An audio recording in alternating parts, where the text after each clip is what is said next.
WRPB and WRPB Studios. We're going to learn something new today. So you're going to learn with me.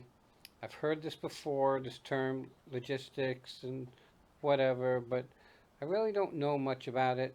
And the gentleman sitting next to me, which is Joseph Carew from Frost Trucking, he's going to talk about what it is, why he does it, and what we really need to know. Hi, Joseph. How are Hey, you? doing good. How you doing? Okay. So, first of all, how long you been in the industry or around So the industry? I've been in the industry for about 7 years. Okay. Why? So it came from a background of logistics, and transportation, with my both my sides of my family, my dad's side and my father-in-law's side of the family. So, one of the questions I always ask is, when you are crazy enough to be an entrepreneur, okay, one of the things that make you successful or help make you successful is that you had family support. Did you have family support? Definitely. My father-in-law taught me how to be a freight broker, and also my dad, he taught me how to be a hustler and entrepreneur. Okay. So it came from a big background of just entrepreneurs on both sides, and I grew up in it as well as a All right. kid. What is someone who does what you do in logistics? What is that? So we know. So I'm a freight broker. I facilitate the transportation for companies that need their goods and services transported from one state to another or locally, like I've been currently doing. Anything when it comes down to goods, produce, anything that you can transport on the road, and that's my specialty. So Mary's farm produces tomatoes, Tomatoes, watermelons, and she needs to get it from point A to point B. correct. She doesn't have her own trucks. So now, do you have trucks or do you just arrange trucking companies? So I am right now non-asset based carrier, freight broker. I don't own trucks. I find carriers that are local or readily available that is looking for work. So I'm very big on the community as well, where I'm able to find these truck drivers that need work, and say, hey, I have somebody that has a shipment of eggs that need to be sent to Publix. And I arrange the transportation and the logistics behind that for the company, so they're not having that weight on their shoulders of figuring out how that package will get to that destination. Okay, so you use the word package. Is there a minimum that you'll kind of figure out? No, so actually, I've done packages and shipments as small as having a pickup truck locally, and all the way up to having semi trucks from state to state, flatbed, semis, dump trucks, loads of dirt, anything that's requested that needs to be transported. I can do it. Okay, so because I'm trying to get a clarification here from me and my viewers. Yeah. So when we see these trucks going across the road with either watermelons or cartons or whatever, Hmm. somebody arranged, if the company didn't have their own, somebody arranged for someone to go there, pick it up, and deliver it somewhere. Correct. But it's not that simple because there should be, I'm going to guess, there's other pieces to it, like how much stuff they have, who loads it, who unloads it, Correct. and the value of the stuff, right? All those things are important. So, what do you ask somebody who calls you and says they're looking to transport stuff? So I typically ask what is a commodity. So what is it, and then how much pallets that they have, and how many miles that they are transporting. So from what miles, from Florida to like North Carolina, I'll calculate the miles. I see what kind of commodity, so I can see what kind of truck is needed, and then also what dates it needs to be picked up and delivered by, and then I can arrange a quote for the customer on how much it will cost to get that moved. So, let's just say that you find that it takes 2 days to get from uh, here in on the Treasure Coast Hmm. to Georgia. Hmm. Okay. So my next question is, you quote them on those 2 days. Then do you go out and find a company that's going to do it? Correct. So you have an idea of what companies charge. Yes, correct. It's per Okay. mile in the basis. Per mile, cost per mile. Yeah. Okay. And let's just say that they don't get there in 2 days. Hmm. Is there a guarantee or anything Well, when it comes to shipping? most truck drivers are on a limited hourly basis of how long they could drive per day, or per shift. They're really on shifts, so I have to accommodate that time and their rest time, and I can have a good idea how far the time frame is going to be. Typically, it takes about 2 days. Yeah, but we really never can know what's going to happen, I guess. Correct, correct. There's a lot of factors when it comes to like transportation because there's variables like detention, there's wait times. They all comes at a fee and pricing and things like that. But most of the time, truck drivers they get straight to it with dropping off shipments. But what happens if it doesn't get there on the time? So if it doesn't, we usually reach out to the company that's receiving or who arranged the shipment, and let them know that there might be a delay. And sometimes they reimburse us for the time. It just depends on what's going on. I have to take care of my truck driver. This just how I have to do it. Well, I mean, that makes sense because they're carrying product that Correct. you're getting paid for, and you want to Mhm. make sure. What I see a lot, because everybody comes to me for everything. Mhm. Okay, so what I see a lot, and the question I'm asked a lot is, how do I get my car from Florida to the Northeast? Do Mhm. you do that kind of stuff too? Yes, sir. So what I do is the carriers with auto is pretty good.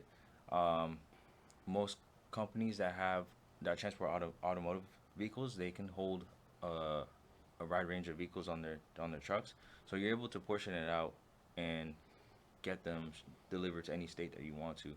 I work off a low board as well, so I can find truck drivers at any state, anytime.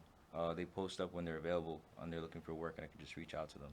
Oh, I get without giving it away. I guess there are sites where people can Yeah, find that stuff. definitely. But you have to be a authorized person to FMCSA to be able to be on those work boards.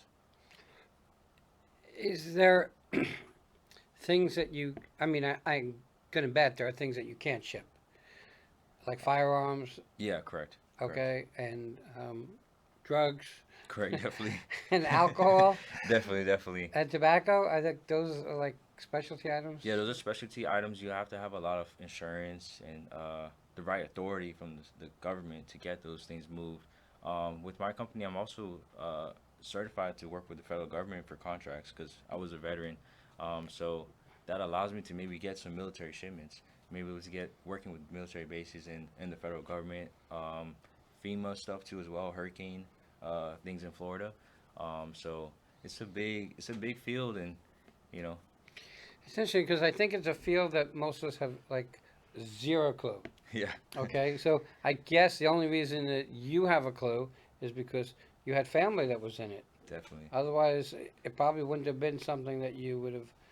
It's not something that people know, I guess. Yeah, And I don't think, like, most people think what someone else does is easy. Okay? God knows everybody with a cell phone is a photographer, a videographer, and a talk show host. Okay? But it's not that simple.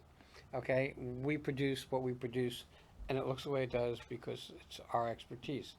And I always say, use a professional. I guess you can rent a U-Haul and move stuff, but there are certain issues that come with that. yeah, Okay? And you got to think of your time because it takes time to drive from here to there. Okay? Then you got to load the stuff and unload the stuff. Do the drive are the drivers the one that load and unload?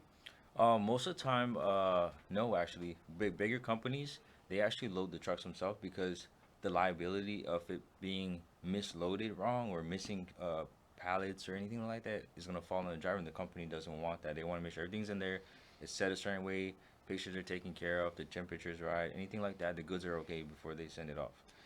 And once it gets to the place, now that's where it can fall on the driver as their responsibility because they didn't take care of it. Um, and the receiving center as well. They'll see it when they open it up and see how it goes. That's typically how it goes. So shipping items, I guess there are different, for lack of a better word, different vehicles to ship different kind of items.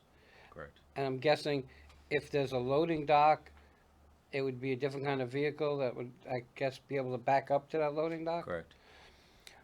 Is like for you, what what's the most requests that you get to ship what?